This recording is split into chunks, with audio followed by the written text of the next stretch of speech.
Apa takubwesani press briefing imene NRB inachititsa magatu kumeneko kulilongwe, ndipotu mkulu kapena mulendo olemekezeka kumeneko anali olemekezeka apita Mukhitho amene ndi nduna ya chitetezo mdziko muno. Inu takhani pamwepo pamene ife tikupasilani press briefing imeneyi, ndipo mumve kuti kodi akuti kunali chani kwenikweni zimene chinachititsa ndi chani kuti Mukhitho afike polankhula izi. Nanga mwamva zimene ananena amenewa ndi Africa ngata amene ndi nduna ya za makamaka ndi nduna ya za agriculture. Zodabwitsatu kuti kodi zikugwirizana bwanji ndi nkhani zimene Mukhitho analankhula ku press briefing imeneyi. Tapangana like, tapangani subscribe. At this juncture, ladies and gentlemen, if you look at the program, we'll go straight to the statement to be made by the Honorable Minister of Homeland Security, Mr. Peter Mukhitho. It is now my singular honor and privilege to request Mr. Mukhitho to address us. Over to you, sir.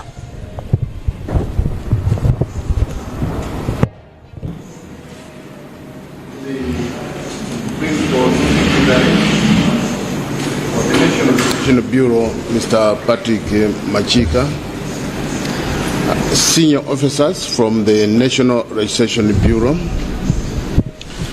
government officials, members of the press, ladies and gentlemen, good morning.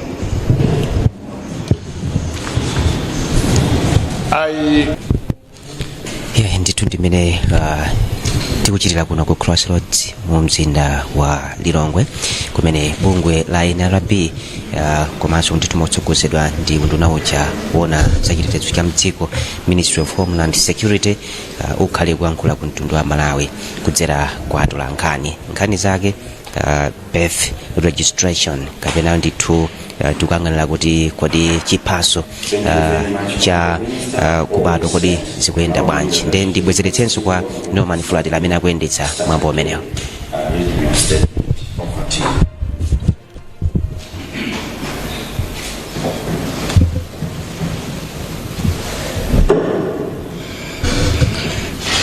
I think it should be me apologizing as a cabinet minister and the lights getting off when in action. I think it's a shame on us as a government. It means we need to do something on the issue of the electricity. So I am restarting. The Principal Secretary for the National Registration Bureau, Mr. Patrick Machika, and senior officers from the National Registration Bureau,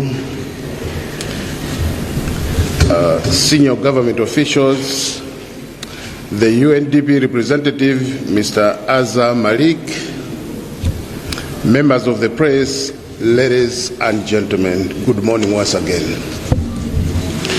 I warmly welcome you all, and I also greet everyone who is following this briefing through the media. As Minister of Homeland Security, and therefore responsible for the National Registration Bureau, I'm pleased to announce the start of a very important national program, the National Birth Certificate Exercise, also known as the Mass Child Registration Campaign. This is a program that touches the very heart of our nation because it is about our children and their future. Today, an estimated number of 4.6 million children in Malawi who are under the age of 16 are not registered. This means they do not have birth certificates, and in the eye of the law, they do not have a formal identity. When a child has no legal identity, that child faces many risks. The struggle to access basic services such as education, health care, and social support. They become more vulnerable to early marriage, child labor, trafficking, and abuse.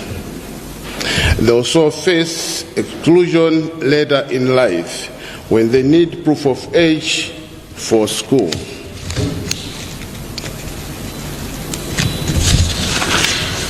Employment or natural services. The gap also affects our country. It weakens the accuracy of our national population register and makes nation planning more difficult. Let me remind you that Malawi adopted the National Registration Act in 2015. Before that, under the old law from 1904, birth registration was not compulsory. As a result, many children born before 2015 were never registered. The new law changed that. It made birth registration mandatory for every child born in Malawi, regardless of background, nationality, or religion. Since then, the National Registration Bureau has made steady progress. About 3.8 children have been registered through health facilities and community services. In 2017, NRB also registered over 12.8 million Malawians aged 16 and above for national identity cards. However, this still leaves about 4.6 million children under 16 who are not yet registered. These are the children we are now targeting through this national campaign. This is not just an administrative exercise, it is a national duty. We cannot allow a whole generation of Malawi children to grow up without legal identity, without protection, and without access to their full rights. Birth registration also helps government to plan better.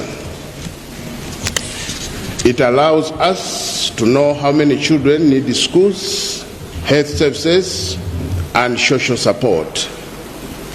It strengthens our national identity system and reduces fraud and age manipulation.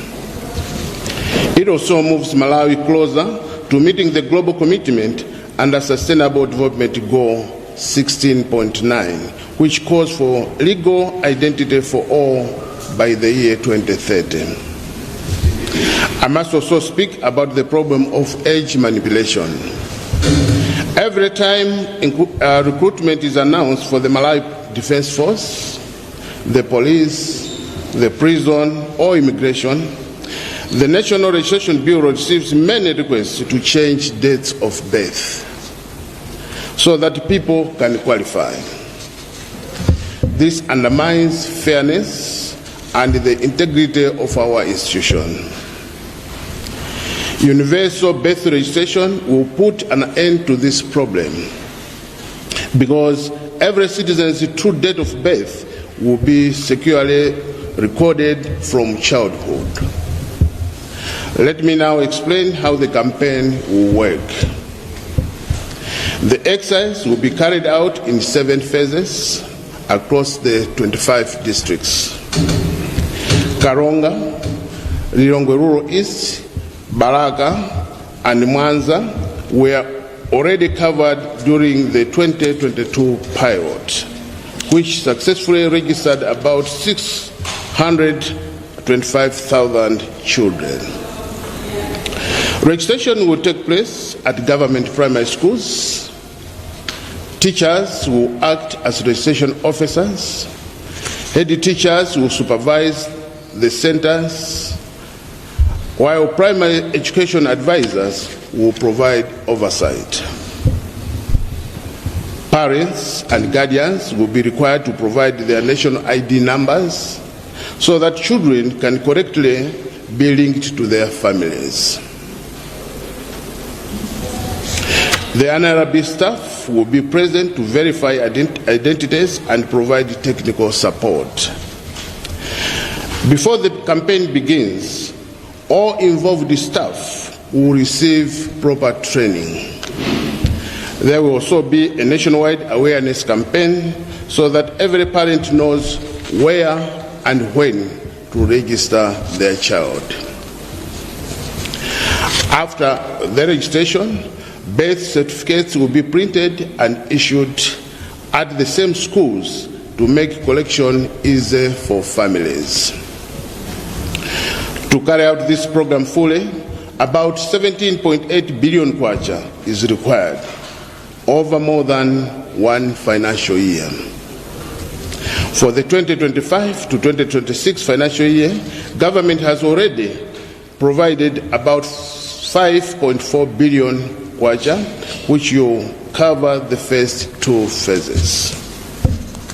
The remaining phases will be funded in the next financial year with support from our development partners, including UNICEF. My ministry will work closely with Treasury to ensure this program remains a national priority until every child is registered. I wish to thank His Excellency, the President Professor Arthur Peter Mutharika, for his strong leadership and personal support for this exercise. Let me also remind Malawians that the national ID system was initiated under the leadership of His Excellency Professor Arthur Peter Mutharika. What we are witnessing today is the fulfillment of a national vision, a dream that has now become a reality and a true blessing to our nation. I also thank the government for continuing to invest in this program. I further thank our development partners, including Disease Control Center, UNICEF, the community of St. Gido, through the Bravo program, and UNDP for their financial and technical support. Your partnership has made this national effort possible.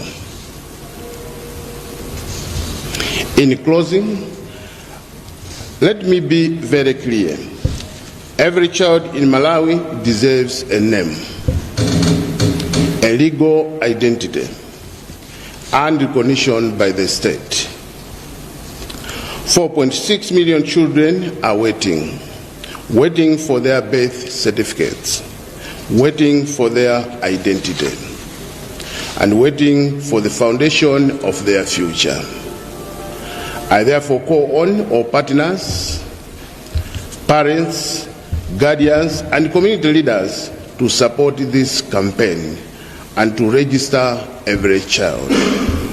Together, we can make sure no child in Malawi is left behind. I thank you for your attention. May God bless you.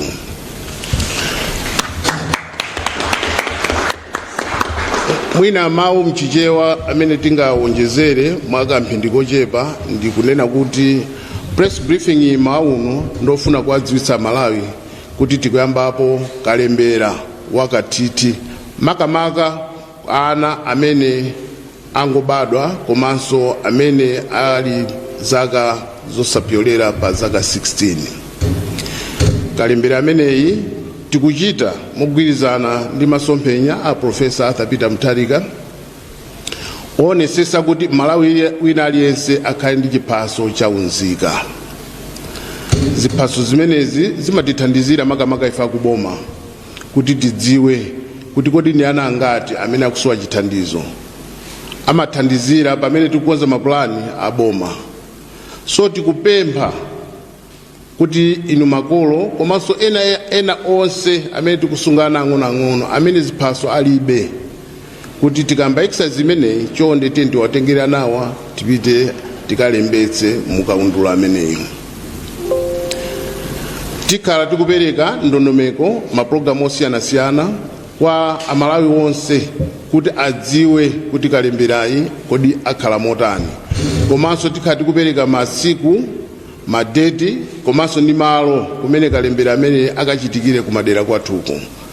So tikupempheni nonse kuti tichite support programu imeneyi ndi cholinga choti tichepetse vuto limene boma limakhala nalo pa ana amene asanalembesedwe mukaundula ameneyi. Mulungu akudaliseni, zikomo kwambiri.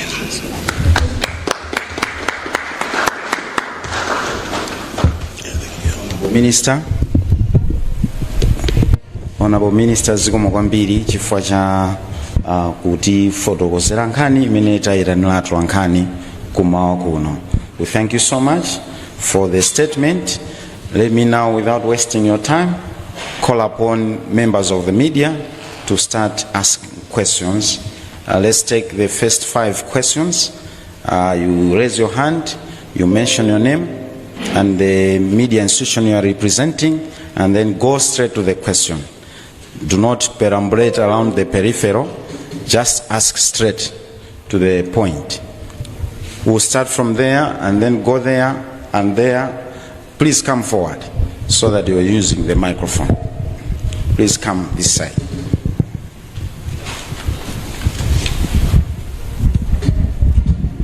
Tina langa ndine Doric Ntenje from Malawi Post online publication.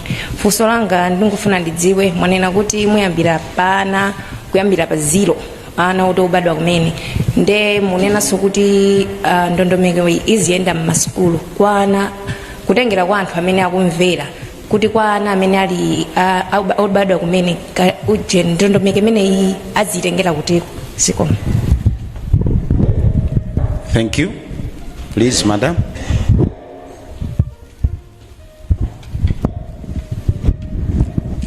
Zikomo kwambiri, dzina langa ndine Mercy Matonga ndipo ndimagwira ndi Times.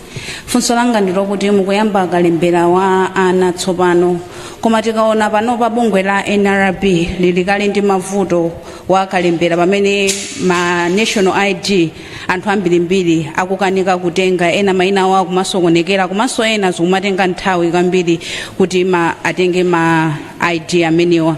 Kuyamba so kalembera ameneyo simukuona kuti mukuzikundikira ntchito zochuluka pa inu nokha. Zikomo. Thank you.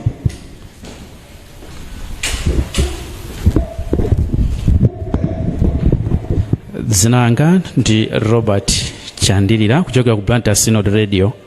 Ndili ndi mafunso awiri. Funso loyamba kutengera ndondomeko zimene NRB yakhala ikugwira mbuyomu kulembera anthu osiyanasiyana mapulogalamu ena pakhala pali mavuto ena kuti pali anthu maboma ena amene ali ndi zikhulupiriro zawo maybe because of religion or tradition kuti amaona ngati mwina njira zimene zizi kwa iwo ndizosafunikira. Mwina ngati NRB mwakoza njira zanji kuti anthu amenewa akhalenso akupindula nawo ku ndondomeko imene kuti amvetsetse. Funso lachiwiri mwafotokoza kuti ndondomeko imene iyenda mafezi okwana 7 komano mwina amalawi afuna atadziwa kuti kodi ndondomeko imene ikuzatha liti, time frame 7 phases ikuzatha litiro. Zikomo kwambiri. Thank you. Let's have from Zodiac and then you start.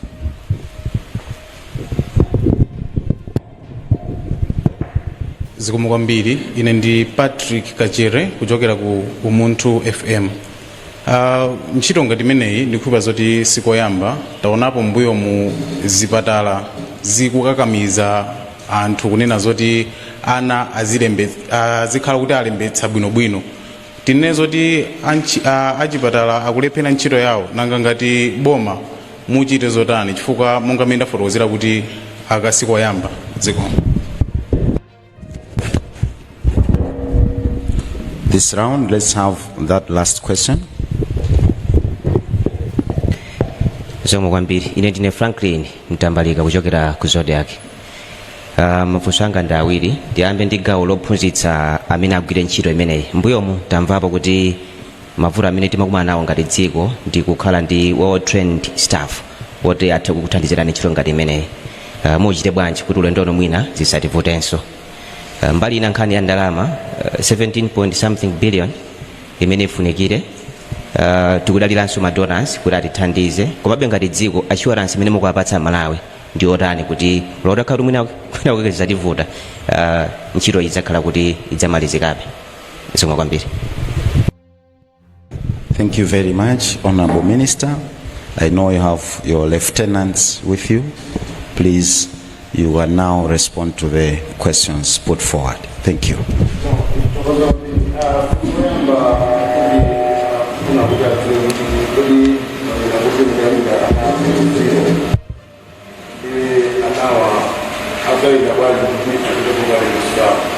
Ndibwerezenso kunena kuti exercise yolembesa makamaka ana amene obadwa kumene yambiri ikugwiridwa muzipatala momwemo. Akangobadwa kumene mwanayo osatengera kuti kandi wachipembedzo chanji registration kumachitikira pomwepo. Koma nkutheka kuti pali ena ana amene anabadwa koma mwina mwayi umenewo sanaupeze amene wandameti kuachita target kuti tiwalembe tichite panopo tipeze data yawo kuti tiwalembe mukaundulayi komanso kuti tiwapase zikalata ma birth certificates. Ina ni nkhani ya kuti NRB ikumapeza mavuto, tikupeza mavuto ambirimbiri ndiye tikukhanga tikuzunjikiranso mavuto ena. Mavuto ena alipo kale komanso tikukhanga tikubwesa mavuto ena. Tivomeredi kuti mwina nkutheka mbuyo umu mavuto amene tinali nawo, mwina nkutheka panali zifukwa zimene zinapangisa kuti mavuto amene akhalepo. Koma tikusimikizireni kuti ulendo uno takonzeka kunkhani ya ndalama, takonzeka kunkhani even ya zida zimene tifuna kukagwisa ntchito pa exercise imeneyi. In terms of makadzi, printing imene zonsezo tirede. Ndichifukwa pano talimba mtima kubwera ndikuuza mtundu wa Malawi kuti tikuyamba hapo ntchito imeneyi. Tikusimikizire na Malawi kuti ndi this mass registration imene tikuyambayi sindikubiranso kuti tipeza mavuto chifukwa zonse zotiyenereza tili nazo. Nkhani ya ndalama tili nazo ndipo materials zogwisa ntchito tili nawo, so tikubira kuti mavuto amene wasakhalapo ulendo uno. Ena anafunsa nkhani ya zikhulupiriro akuti pali ena zikhulupiriro zawo zimalesa ambiri amabwera kuti ndi 99 chanika za m'Bible. Ndifake tikunena kuti pakhala kulumikizana komanso kuphunzisana kuti Amalawi adziwe ubwino wake ndi kufunika kwake kokhala munthu kuti akhale mukaundula wa mdziko. Mmene tanenera kuti ndi khumbokhumbo la dziko lonse lapansi kuti dziko lililonse akwanise kulembesa nzika zawo muzikomo, chifukwa zinthu zimenezi zimathandizira boma kuti tithe kumadziwa kuti kodi ana amene tili nawo azaka izi tili nawo angati. Ngati tikukamba nkhani ya maphunziro ya anawa kodi tikuchita target ana ake ati. Ndi information imeneyi kapita ndi kuti mthenga umenewu umathandizira boma kuti lichite bwino pamene likupereka zofunikira ndi zoyenereza kwa mtundu wa Malawi. So tikudziwa kuti mavuto amene tizikumana nawo komanso ndichifukwa tikudziwa tili ndi akuluakulu amene tinakutsogolowa amene atithandizire kuti uthenga umenewu athe kukaulongosolera bwinobwino kwa anzathu amene amakhala ndi zikhulupiriro zosiyana ndi zimene tikuchitazi. Funso lina ndionena kuti mwanena kuti pali mafezi 7. Kodi mafezi 7 amenewa mukuyembekeza kuti muzamaliza liti? Tayamba pano chithandizo boma latipasa chaka chimenechi chikutha mu March, ndalama imene tanena kale 4.6 billion. Tikuyembekeza kuti atipasanso ndalama zina kumene tikupitaku, koma mafezi 7 onsewa tikuyembekeza kuti timaliza pofika mu December chaka chino. So ndi imene takonzekera ni wafe kuti pofika mu December 2026 tikhale titamaliza mafezi onse 7. Nkhani ina ndi yonena kuti akuti sikoyamba kuti ma research amene achitike, komanso ndikuti kodi achipatala simukakhulupirira. Tanena kale kuti act yoyamba simakakamiza anthu kulembesa mukaundula until 2017 pamene act yatsopano inakhazikitsidwa imene ikukakamiza wina aliyense kuti azilembesa. Now mukaona 2017 kukafika lero 2026 ndiyo tipapita zaka 9. Target group imene tikuisata ife ndiyo ana less than 16. So mutakuona kuti pali gap ya ana amene anakanika kukakamizika kuti akhale ndi chiphaso chimenechi. Tithokoze achipatala kugwira ntchito yabwino kwambiri ndipo tiwayamikire kuti atipepusa ntchito imeneyi kuti mwina sitivutika kwambiri chifukwa kuti zipatala zambiri zakhala zikusatira ndondomeko zimene zinakhazikitsa mu act yatsopano ionetsesa kuti mwana aliyense obadwa akhale ndi birth certificate. So tiwayamikire akugwira ntchito yabwino ndipo ndikukhulupirira kuti apitirizabe kugwira ntchito yabwino. Ife tingobwera kuti tione kwa iwo okhawo amene sanathe kulowa mukaundula amenewa. Funso lomalizira linali nkhani ya iziti yophunzitsa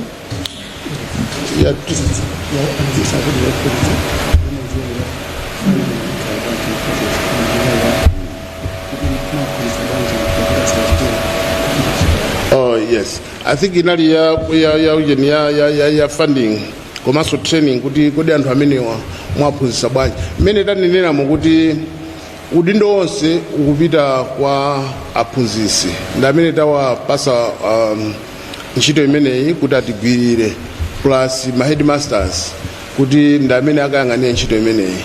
Ndipo mmene tanenera ndi kuti tapasa ndondomeko zofunikira ndipo pa center pena paliponse anzathu a NRB awa akakhale pomwepo kuti athandizire kuti mwina mmene anzathu akupeza mavuto ena athe kuwaunikira bwinobwino kuti asakhale ndi mavuto pa exercise imeneyi.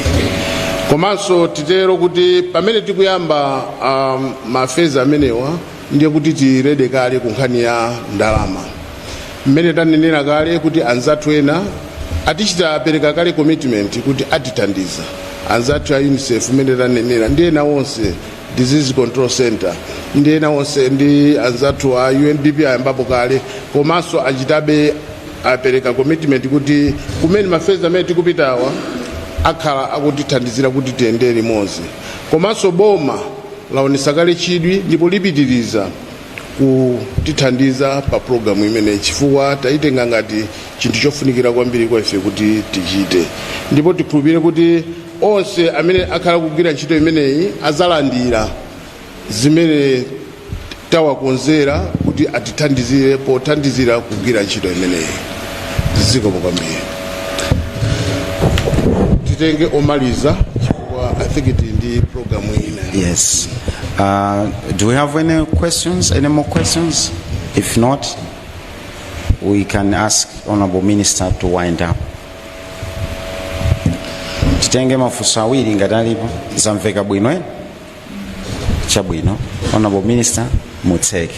Zokomi. Ndithokoze kwambiri atolankhani nonse amene munatisatira mauno mutamva kulitana kwathu ndipo tindi chikhulupiriro kuti muja mugwira ntchito yanu yabwino mthenga umenewu mukatifikisira kwa Malawi wonse kuti Malawi konse kumene ali adziwe kuti tikuyamba kalembera ameneyi wakatiti ndipo kuti ndi udindo wa kholo lina lililonse kuonesesa kuti mwana amene ali nayo pakhomopo amene sanalembesedwe mukaundula abwere ndithu akalembese. Mthenga umene tili nawo umene tinabwera nawo mawa ndi umenewu. Ndikuthokozeni kwambiri ndipo ndi chikhulupiriro kuti Amalawi amene akutimvera achita zimene tawapempha kuti achite. Mulungu akudaliseni. Zikomo kwambiri. Tathokoza. Thank you so much, Honorable Minister. Before we disperse, allow me to request Madam there to close this function with a word of prayer.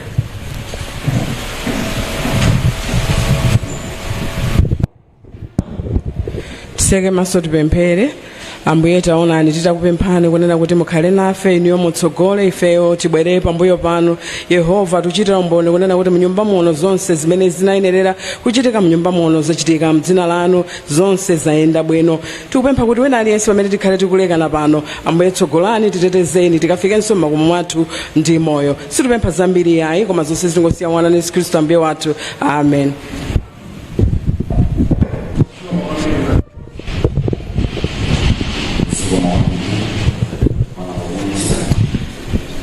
All right.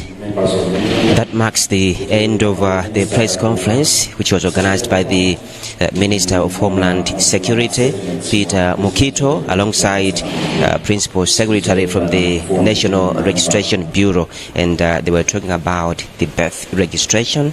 This is a campaign that is going to take place in 7 phases, and the first 2 phases have already been given or have already been allocated their funding, and they will commence soon. But talking about the target is the children who have not reached 16 years, and this campaign will run in primary schools with the help of head teachers as well as primary school teachers. So briefly, that's what the minister said this morning. Mwachidule nkhani yake ndio kuzana ndi kalembera kwa ziphaso ndithu zakubadwa ma certificate, birth certificate ya ana amene ndithu zaka zawo sizinafike kapena sisanadutse 16 mdziko lino. Akuti ntchito imeneyi iyamba posachedwa ndipo igwirika m'magawo asanu ndi awiri. Magawo yambirira ndalama zapezeka kale makamaka 5.4 billion kwacha imene ndithu boma mothandizidwa ndi mabungwe ena abweretsa kale poyera. Nde titero kuti timalizire pamenepa tibwezeretsere mnyumba yathu ndithu yaulutsira mawu. Ine ndi Franklin Mtambalika, malo mwanzanga wonse ndi ufuleni ndithu zabwino zonse. Pitizani kuonera mapulogalamu athu otsatira pa Zodiac TV komanso kumvera wailesi ya Zodiac.